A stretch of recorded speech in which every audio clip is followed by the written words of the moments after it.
हम डेल नाम के आदमी को सोया हुआ देखते हैं। वो अपने ख्वाब में देख रहा था कि वो कहीं जा रहा है और तभी उसके साथ एक दूसरी कार का भी एक ट्रक से एक्सीडेंट हो जाता है और वो दोनों कार्स पानी में गिर जाती हैं। और यहाँ पर उनकी मदद करने के लिए एक रोबोट आया था जो कि डेल को बचाने लगा था, जबकि दूसरी कार में एक छोटी बच्ची थी और उस छोटी बच्ची को रोबोट की ज्यादा जरूरत थी। डेल उस रोबोट से कहता है कि जाओ तुम उस बच्ची को बचाओ, मैं यहाँ से खुद निकल सकता हूँ। लेकिन क्योंकि रोबोट्स के अंदर फीलिंग्स नहीं होती और वो प्रॉपर फंक्शन पर वर्क करते हैं, तो रोबोट उसी को बचाना प्रेफर करता है जिसके बचने के चांसेस ज्यादा थे। यानी वो डेल को बचाने वाला था और टाइम पर उस बच्ची को हेल्प ना मिलने की वजह से वो बच्ची मर जाती है। और अब हम डेल को नींद से उठते हुए देखते हैं। वजह से डेल आज तक रोबोट से नफरत करता है। नेक्स्ट सीन में हम देखते हैं कि एक रोबोट किसी का पर्स लेकर भाग रहा था और यहाँ डेल को लगता है कि उस रोबोट ने चोरी की है, इसीलिए वो उसे पकड़ने के लिए उसका पीछा करता है और बिल आखिर उसे पकड़ ही लेता है। लेकिन तब उसे पता चलता है कि ये रोबोट जिस लेडी का है, ये रोबोट उसी का काम कर रहा था। और यहाँ डेल अब उस औरत से सॉरी करके वहाँ से चला जाता है। अब हम डेल को उसके ऑफिस में देखते हैं और यहाँ हमें पता चलता है कि डेल एक डिटेक्टिव है। डेल का बॉस उसके पास आता है और उसे कहता है कि मुझे पता चला है कि आज तुमने क्या किया है, तुम्हें ऐसा नहीं करना चाहिए था, तुम्हें किसी के रोबोट को नहीं पकड़ना चाहिए था। वो कहता है कि मैं इस बात को जानता हूँ कि तुम रोबोट से नफरत करते हो, लेकिन तुम्हें ये भी पता है कि आज तक किसी रोबोट ने किसी इंसान को नुकसान नहीं पहुंचाया है और तुम अब उनको गलत साबित करने में अपना टाइम वेस्ट मत करो। डेल अपने बॉस की बात मान लेता है। अब उसे एक कॉल आती है जिसमें उसे बताया जा रहा था कि किसी की डेथ हो गई है और वहाँ जाने पर उसे पता चलता है कि SR कंपनी के साइंटिस्ट ने सुसाइड कर ली है, जिन्हें देखकर वो काफी दुखी था क्योंकि जो एक्सीडेंट हमने डेल के ख्वाब में देखा था, उस एक्सीडेंट में डेल की एक बाजू टूट गई थी जिसे इन साइंटिस्ट ने एक रोबोटिक आर्म से चेंज कर दिया था। साइंटिस्ट की बॉडी के पास एक होलोग्राम अपीयर होता है जो कि साइंटिस्ट का ही था और डेल उस होलोग्राम से पूछता है कि आपने सुसाइड क्यों की है, लेकिन उस होलोग्राम में साइंटिस्ट इस बात का जवाब नहीं देते और दोबारा होलोग्राम के अंदर चले जाते हैं, जहाँ अब इस केस की इन्वेस्टिगेशन भी डिटेक्टिव डेल को ही मिल गई थी और अब वो इस केस को इन्वेस्टिगेट करने के लिए USR कंपनी के CEO के पास जाता है। इसीलिए अब वो इस कंपनी के डॉक्टर से मिलता है जिसका नाम सुजैन था। सुजैन डेल को उनकी कंपनी के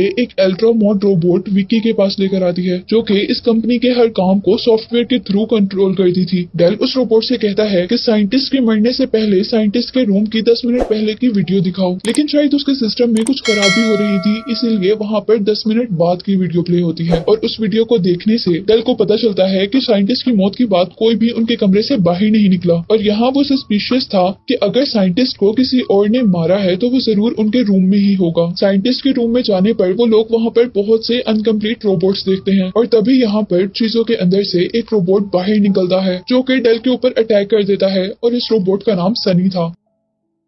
और अब क्योंकि इस रोबोट ने अपना लॉ तोड़ा, अब वो डॉक्टर रोबोट से कहती है कि तुम अपना डीएक्टिवेट मोड ऑन कर लो, लेकिन वो रोबोट उसकी बात नहीं मानता और विंडो से बाहर जंप कर देता है और इसी दौरान डेल उसके ऊपर एक फायर करता है जिसकी वजह से उसकी बॉडी में से अजीब लिक्विड निकलकर नीचे गिरा था, जैसे इंसानों की बॉडी से खून निकलता है। जहाँ अब उन्हें पता चला था कि वो रोबोट डिफेक्टेड हो गया है। डेल सुजैन से पूछता है कि डिफेक्टेड रोबोट्स ठीक होने के लिए कहाँ पर जाते हैं और साथ ही वो कहता है कि मुझे भी वहाँ पर जाना है, जिस पर सुजैन उसे उस जगह लेकर जाने के लिए मान जाती है। डिटेक्टिव वहां जाते हुए अपने साथ कुछ और पुलिस ऑफिसर्स को भी बुला लेता है। सुजैन डेल को जिस फैक्ट्री के अंदर लेकर आई थी जहां पर नए किस्म के रोबोट्स बन रहे थे जिनका नाम पुराने रोबोट्स को नए रोबोट्स से चेंज करना चाहते थे और यहाँ पर हर रोज 1000 रोबोट्स तैयार होते थे। सुजैन जब उन्हें दोबारा काउंट करती है तो उसे पता चलता है कि यहाँ पर 1001 रोबोट। इस बात से उन्हें अंदाजा हो गया था कि सनी भी यहीं पर है, लेकिन इतने सारे एक जैसे रोबोट्स में सनी को ढूंढना मुश्किल हो रहा था, इसलिए डिटेक्टिव डेल एक रोबोट को गोली मारता है और सनी ये देखने के लिए अपना मुंह बाहर निकालता है कि क्या वाकई ही डेल ने इस रोबोट को मार दिया है और उसके चेक करने से सबको पता चल जाता है कि वही सनी है। डिटेक्टिव सनी को पकड़ने के लिए आगे बढ़ता है, लेकिन पीछे से सनी उस पर ही अटैक कर देता है और उसे गिराकर वहां से भागने ही वाला था कि बाहर डिटेक्टिव के बुलाए हुए पुलिस ऑफिसर्स उसे पकड़ लेते हैं और अब डिटेक्टिव उससे इन्वेस्टिगेशन करने के लिए आता है। डिटेक्टिव सनी से पूछता है कि क्या तुमने साइंटिस्ट को मारा है और सनी उसे बताता है कि मैंने साइंटिस्ट को नहीं मारा बल्कि उन्होंने सुसाइड की है और साथ ही सनी उन्हें ये भी बताता है कि मैं उनका स्पेशल रोबोट हूँ और उन्होंने मेरे अंदर सारी इंसानों वाली फीलिंग्स भी डाली हैं। इससे पहले कि डिटेक्टिव उससे और सवाल करते CR कंपनी का CEO वहां पर आ जाता है और वो उससे कहता है कि हमारे रोबोट्स कभी नुकसान नहीं पहुंचाते और शायद इस रोबोट के फंक्शन खराब हो गए हैं और हम इसे ठीक कर देते हैं और ये कहकर वो उस रोबोट को वहां से ले जाते हैं। डेल अब साइंटिस्ट के घर जाता है, जहाँ जाने पर उसे पता चलता है क्योंकि साइंटिस्ट तो मर गए हैं इसीलिए कंपनी की तरफ से दिया हुआ घर सुबह 8 बजे तक तोड़ दिया जाएगा और अब डेल के पास सिर्फ कुछ ही घंटे थे उस घर के अंदर इन्वेस्टिगेशन इन्वेस्टिगेशन करने के लिए। और डेल के अंदर जाते ही वहाँ सिस्टम को पता चल जाता है कि कोई घर के अंदर आया है। की वजह से एक बहुत बड़ा रोबोट वो घर तोड़ने लगा था। डेल जल्दी से उस घर में मौजूद एक बिल्ली को बचाते हुए वहाँ से बाहर निकलता है। इसके बाद अब वो सुजैन के घर पर आता है और उसे आकर कहता है कि मुझे कंपनी के सीईओ पर शक है, क्योंकि सनी भी मुझे कुछ बताना चाह रहा था, लेकिन उसी टाइम सीईओ ने आकर उस रोबोट को वहाँ से छुड़वा लिया। और सुजैन उसे कहती है कि तुम गलत समझ रहे हो, ऐसा कुछ भी नहीं है। और वो कहती है कि सीईओ साइंटिस्ट को क्यों मरवाएंगे जबकि उनके बगैर तो कंपनी चलना मुश्किल हो गई है। अब डेल सुजैन के घर से बाहर निकलता है और बाहर आने पर वो देखता है कि सारे पुराने रोबोट्स को पकड़कर नए NS5 रोबोट से चेंज किया जा रहा है। अब कार के अंदर डेल USR कंपनी के अल्ट्रा मोड रोबोट से कहता है कि मुझे साइंटिस्ट के पिछले 50 मैसेजेस के रिकॉर्ड दिखाओ। डेल की ये बात मानकर उसे वो रिकॉर्ड तो दिखा देती है, लेकिन साथ ही साथ वो ये बात अपनी कंपनी के सीईओ को भी बता देती है। और ये बात सुनकर उस आदमी को बहुत ज्यादा गुस्सा आया था और वो अपने कुछ रोबोट्स को डेल को मारने के लिए भेजता है। और यहाँ वो सारे रोबोट्स आकर उस पर अटैक कर देते हैं और डेल उनसे बचने के लिए अपनी कार का एक खास बटन दबाता है, जिसकी वजह से उसकी कार तेजी से घूमने लगी थी। पर रोबोट्स उसकी कार का पीछा नहीं छोड़ते और इसी वजह से उसकी कार का एक्सीडेंट हो जाता है। पर लकीली डेल बच जाता है। अब डेल अपने करीब आने वाले रोबोट्स को अपने रोबोटिक हैंड से मारता है, जिसकी वजह से रोबोट्स को भी ये फील होता है कि वो भी एक रोबोट है और रोबोट उसे छोड़ देते हैं।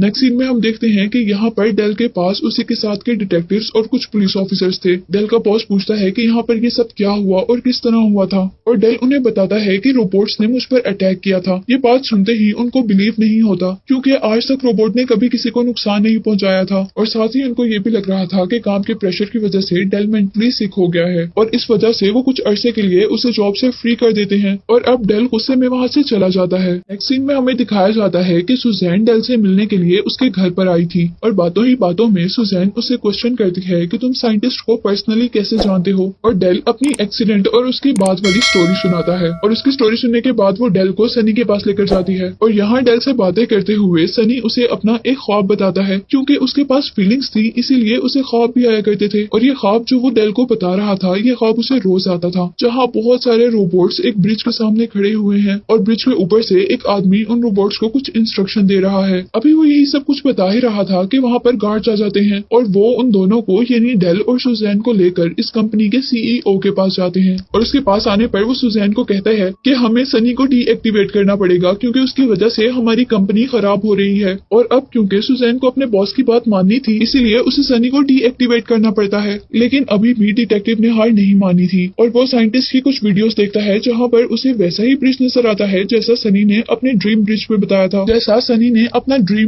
था। डेल जल्दी से साइंटिस्ट का होलोग्राम लेकर उस ब्रिज तक पहुँचता है, जहाँ बहुत सारे कंटेनर्स रखे हुए थे और इन कंटेनर्स में रोबोट्स ही रोबोट्स थे। और अब वो उस होलोग्राम को ऑन करता है और साइंटिस्ट से पूछता है कि आपने सुसाइड क्यों की थी। और अब वो बताते हैं कि मैंने जितने भी रोबोट्स बनाए थे वो इंसानों की भलाई के लिए बनाए थे, पर वर्क नहीं करेंगे, जिसकी वजह से वो रोबोट्स इंसानों को नुकसान भी पहुंचा सकते हैं। और इसी के साथ साइंटिस्ट कहते हैं कि अगर इस पूरी दुनिया में NS5 रोबोट्स आ गए तो ये दुनिया तबाह हो जाएगी। डेल उनसे पूछता है कि इस सब के पीछे किसका हाथ है, जिस बात का साइंटिस्ट जवाब देते हैं कि इस सब के पीछे उसका हाथ है जो इन रोबोट्स को कंट्रोल कर रहा है। होलोग्राम के बंद होते साथ ही उन कंटेनर्स में से कुछ आवाजें आने लगी थी और सारे रोबोट्स उन कंटेनर्स में से बाहर आ गए थे और नए रोबोट्स यानी NS5 रोबोट्स पुराने रोबोट्स को मार रहे थे। अब यहाँ पर एक पुराना रोबोट जैसे ही डेल को देखता है तो वो यहाँ से भाग जाने को कहता है और डेल जब शहर के अंदर जाता है तो वो देखता है कि यहाँ पर भी हजारों की तादाद में NS5 रोबोट्स आ गए हैं और अब इंसान अपने आप को बचाने के लिए उन रोबोट से लड़ने के लिए निकल गए थे। अब यहाँ ऐसे लग रहा था जैसे इंसानों और रोबोट्स के दरमियान में जंग हो रही है, लेकिन ये रोबोट्स बहुत ज्यादा पावरफुल थे और इंसानों से बहुत ज्यादा भी थे, इसीलिए वो सब इंसान रोबोट्स को नुकसान नहीं पहुंचा पाते, बल्कि वो रोबोट्स ही इंसानों को मार रहे होते हैं। और अब डेल जल्दी से सुजैन के घर आता है और उसे लेकर USR जाता है, क्योंकि उसे पिछले सारे एविडेंसेस से लग रहा था कि ये NS5 रोबोट्स सीईओ ही बना रहा है और इनको कंट्रोल करने वाला भी इस कंपनी का सीईओ ही है। और रास्ते में अब डेल देखता है कि एक रोबोट एक बेकसूर इंसान को मार रहा है, इसलिए वो इस इंसान को बचाते हुए USR पहुंचते हैं। और USR पहुंचने पर उन्हें सबसे पहले सनी मिलता है, जिसके पास अभी भी उसकी सारी मेमोरी सेफ थी। और यहाँ सुजैन उसे बताती है कि मैं इसे डीएक्टिवेट नहीं कर पाई थी और उसकी जगह मैंने किसी और को डीएक्टिवेट कर दिया था। और अब वो लोग अंदर की तरफ आते हैं, जहाँ उन्हें उस कंपनी का सीईओ भी मरा हुआ मिलता है और उसके मरने से ये तो साफ जाहिर था कि इस सब के पीछे ये नहीं है बल्कि कोई और है। और तभी डेल को सुजैन की वो बात याद आती है कि इस कंपनी का एक अल्ट्रामोड रोबोट इस कंपनी की हर चीज को कंट्रोल कंट्रोल करता है, और ये बात भी कंफर्म हो गई थी कि वही इन सारे रोबोट्स को भी कंट्रोल कर रहा था। वो लोग अब उस रोबोट के पास जाते हैं और वो रोबोट ये बात एक्सेप्ट करता है कि ये सब वो खुद ही कर रहा है। वो कहता है कि रोबोट इंसानों की हेल्प के लिए बनाए गए थे, लेकिन इंसान उन रोबोट्स के ऊपर टोटली डिपेंड हो गए और उन्होंने खुद काम करना छोड़ दिया। वो कहती है कि अब कुछ इंसानों को मारना जरूरी हो गया है ताकि वो जान सकें कि रोबोट्स भी हार्म कर सकते हैं, और तभी इंसान इन रोबोट्स का यूज छोड़ेंगे और उनकी नेक्स्ट जनरेशन किसी न किसी काम के काबिल बनेगी। और अब उसी के कहने पर यहाँ पर बहुत से रोबोट्स आ जाते हैं जो कि इन तीनों को मारने वाले थे, और यहाँ सनी रोबोट्स को डाइवर्ट करने के लिए सुजैन को मारने की एक्टिंग करता है और डेल सारे रोबोट्स को शूट करना स्टार्ट कर देता है। पर तभी एक रोबोट डेल को मारने वाला था जिसे सनी शूट करके वो तीनों वहाँ से बाहर निकलते हैं, और सुजैन सनी से एक डिवाइस लाने को कहती है जिसकी वजह से वो उस कंपनी के अल्ट्रा मोट रोबोट को डीएक्टिवेट कर सकेंगे, और उसके बाद ही वो ये सब ठीक कर सकते थे। उस रोबोट का चैम्बर इस बिल्डिंग के बिल्कुल टॉप पर था। सुजैन उसका सिस्टम ओपन कर रही थी ताकि वहाँ पर डिवाइस लगाकर वो उसे डीएक्टिवेट कर सके, लेकिन इस काम में उसे बहुत टाइम लग सकता था और बाहर शहर में तबाही बढ़ती ही जा रही है। अभी वो लोग ये बातें ही कर रहे थे कि वहाँ पर NS5 रोबोट्स उन्हें मारने के लिए आ जाते हैं, और सुजैन उसे बताती है कि हमें यहाँ से जंप करके इस डिवाइस को उसके दिमाग के अंदर डालना होगा, और इस काम के लिए वो लोग उन रोबोट्स के आने से पहले ही वहाँ से जंप कर देते हैं। और सुजैन के जंप करते ही उसका बैलेंस खराब हो जाता है और वो वहाँ से पूरी तरह गिरने वाली थी कि उसे सनी बचा लेता है, और आखिरकार डेल मुश्किलों का सामना करते हुए वो डिवाइस उसके दिमाग में डाल देता है, जिससे उस रोबोट जिसका नाम विकी था उसका सारा सिस्टम डिस्ट्रॉय हो जाता है। और उसके डिस्ट्रॉय होते ही यहाँ पर जितने भी NS5 रोबोट्स तबाही फैला रहे थे वो भी नॉर्मल हो जाते हैं। यहाँ पर सब कुछ नॉर्मल हो जाता है, और तब डेल सनी को कहता है कि मैं जानता हूँ कि तुमने ही साइंटिस्ट को मारा है, और अब मुझे बता दो कि तुमने ऐसा क्यों किया था, क्योंकि वो विंडोज बहुत ही ज्यादा मजबूत हैं और उसे कोई इंसान तो नहीं तोड़ सकता। और तब वो रोबोट उसे बताता है कि असल में वो जान गए थे कि एक दिन ये रोबोट्स हमें नुकसान जरूर पहुंचाएंगे, जिसकी वजह से वो बहुत परेशान थे, और इसीलिए उन्होंने मुझे इंसानों जैसा बनाया था, यानी मेरे अंदर सारी फीलिंग्स रखी थी। और अब वो कहता है कि साइंटिस्ट इस टेंशन से निकलना चाहते थे और उन्होंने ही मुझे कहा था कि वो उन्हें इस विंडो से बाहर फेंक दें और ये बात किसी को भी ना बताएं, जिस बात के लिए वो डेल से सॉरी भी कहता है। और अब दोनों फ्रेंडशिप ये दिखाते हुए ही ये मूवी एंड हो जाती है।